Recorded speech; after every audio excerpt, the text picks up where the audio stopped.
Hello friends, welcome to Pavitra vlogs and cookings. నా పేరు పవిత్ర. మీరు కనుక నా వీడియోని ఫస్ట్ టైం చూస్తున్నట్లయితే ప్లీజ్ సబ్స్క్రైబ్ చేసుకోండి. ఇవాళ తమిళనాడు ఫేమస్ ఇడ్లీ పొడి రెసిపీ అయితే చూపిస్తున్నానండి.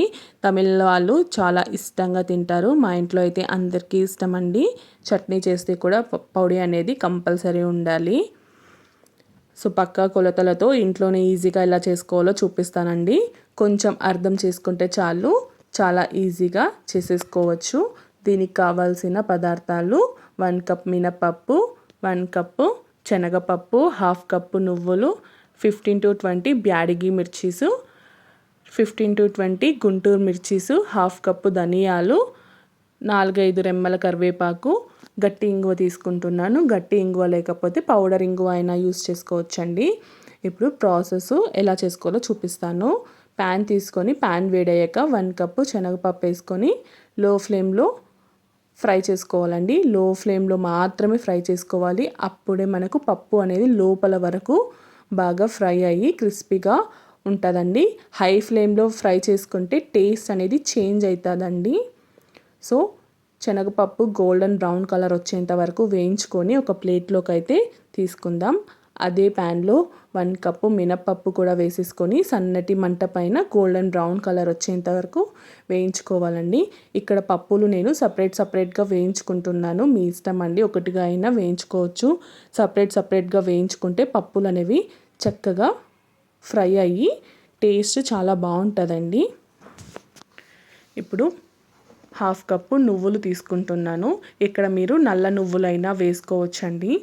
కొందరు బ్లాక్ నువ్వులు వేసుకుంటారు, వైట్ నువ్వులు కూడా వేసుకుంటారు, మీ ఇష్టం అండి. సో ఈ నువ్వులు కూడా కొంచెం లో ఫ్లేమ్లో బాగా చిటపటలాడేంత వరకు ఫ్రై చేసుకొని ఇది కూడా ఒక ప్లేట్లోకి తీసేసుకుందాం. ఇదే ప్యాన్లో ధనియాలు 1/2 కప్ వేసుకొని ఇది కూడా లో ఫ్లేమ్లోనే ఫ్రై చేసుకుందామండి. ఇక్కడ కొందరు నువ్వుల నూనె యాడ్ చేసుకొని పప్పులు అన్నీ వేయించుకుంటారండి. కానీ అది ఎక్కువ రోజులు నిల్వ ఉండదు. 3 monthsలో ఖాళీ చేసేసేయాలి. అదే ఇలాగా ఆయిల్ లేకుండా డ్రై రోస్ట్ చేసుకున్నామంటే 6 to 9 months వరకు నిల్వ ఉంటుందండి. ఇప్పుడు ధనియాలు కూడా వేగిపోయాక దీన్ని కూడా ఒక ప్లేట్లోకి యాడ్ చేసేసుకుందాం. ఇదే ప్యాన్లో 4 నుంచి 5 కరివేపాకు రెమ్మలు వేసుకొని ఇందులో తడి చెమ్మ అంతా వెళ్ళిపోయేంత వరకు ఫ్రై చేసుకోవాలండి.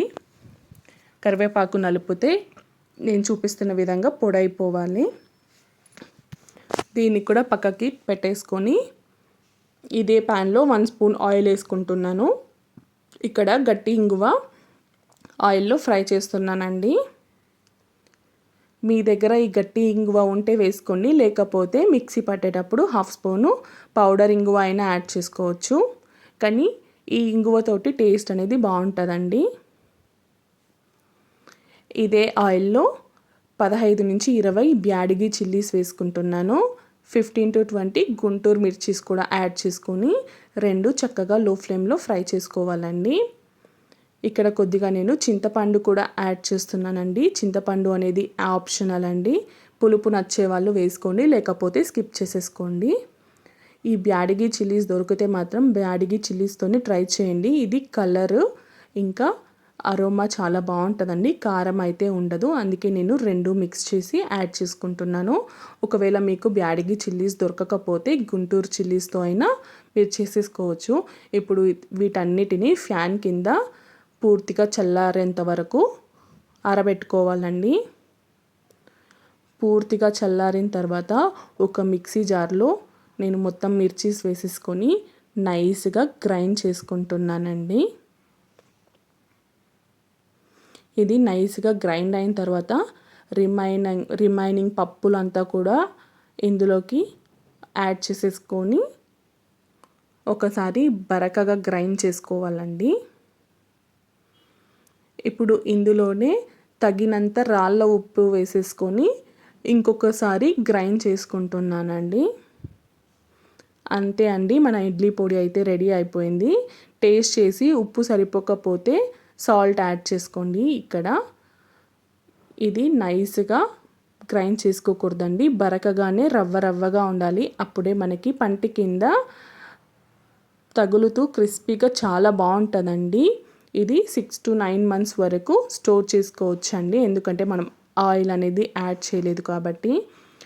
ఇడ్లీ పైన ఈ పౌడర్ చల్లుకొని నెయ్యి వేసుకొని తింటే చాలా బాగుంటుందండి. నెయ్యికి బదులు నువ్వుల నూనె కూడా యాడ్ చేసుకోవచ్చు. టేస్ట్ అయితే చాలా బాగుంటుందండి. మీరు కూడా ట్రై చేసి ఎలా వచ్చిందో కామెంట్ చేయండి. మీకు నెక్స్ట్ ఏం రెసిపీస్ కావాలో కూడా కామెంట్ చేయండి. మీకు కనుక నా వీడియో నచ్చినట్లయితే ప్లీజ్ లైక్ చేయండి, షేర్ చేయండి, కామెంట్ చేయండి. మర్చిపోకుండా సబ్స్క్రైబ్ చేసుకోండి. Thank you for watching. Bye.